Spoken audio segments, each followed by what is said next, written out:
Егер мен қалп айта тұрған болсам, өліп кетейін жана. Адыр ұсыңа шок боласың керек. Мен дегет үйіне жүрсін. Сен бар деп айтамын. Жақшығында жаман қылған іштердің барын есептеп отырсың. Урдаған, алдаған, Ақмақ, скотина, қаяқта жүресің?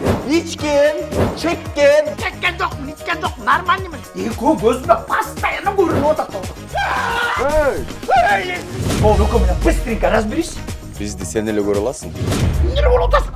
Балам, ким менен сүйлөшүп атасың? Биз сенин бул жашоодо жасаган жаман иштериңдин примерный списогун түзүп койдук. 4 күндүн ичинде ушунун бардыгын оңдоп чыгыш керек. Bir эле күн жетет болчу мага. Мен деген кристально чистый адаммын. Ушунчабы? Ой, мен кечирим сурап атам. Урдаган нерселердин бардыгын кайтарып бериш керек. Мамлекеттенби же элденби?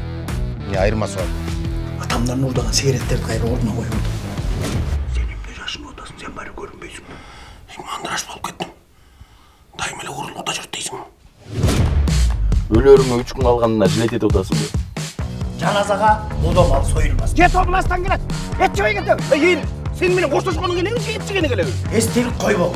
Бүт барын эле койсо болот дагы меникине келгенде болбой калабы. Өкүрбөгүлө. Эмне керек бар сага? Кандай керек бар? Үн чыгарыш керекпи? Мен бүт туугандарыма ишенбейби? Алар мени жаман көрөт. Сен мени азгырбап чуктуң да? Эй, сыра. Мен азгырыптырмынбы? Эй, сен болбогондо бул ишке барбайт болчумун мен. Койчугучу милиционерге. Дурак дейли, адыш дейли сен. 2 күнүн ичинде кандай соо иштер жасасак болот? Күйөөсү аялынан нааразы болсун, аялы бейиштин эшигин аттап койду. Аяғы наразы болсочу? Ал убакта феминизм жок болчу да. Алдык актёрго эмнеге жаздың дейм да. Туура дейм, ушундан башка актер калбай калган бүт эле кинодо ушу жүрөт. Адам болуп жаралып дүйнөгө бир келген конокпуз. Могу негизичи машинаны сатам деп анан машина таарынып бузулуп калат дегенге ишенсе болобу же болбойбу?